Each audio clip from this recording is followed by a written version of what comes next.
আজ আমরা দেখব বাংলার নবাবগণ ধারাবাহিকভাবে।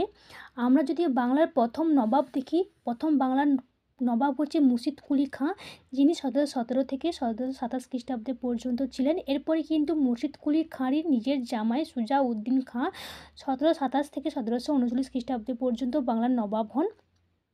এরপর সুজাউদ্দিন খাঁয়ের ছেলে সরবরাজ, তিনি কিন্তু ১৭৩৯ থেকে ৪০ খ্রিস্টাব্দ পর্যন্ত মাত্র ১ বছর তিনি বাংলার নবাব হয়েছিলেন।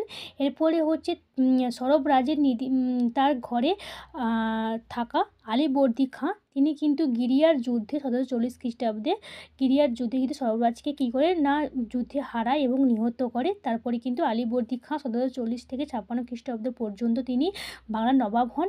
এরপরে হচ্ছে আলীবর্দী খাঁ যেহেতু অপুত্রক ছিল, কোনো পুত্র ছিল না, সেই কারণে তার নিজের মেয়ের ছোটো মেয়ের ছেলে অর্থাৎ নাতিকে কিন্তু তিনি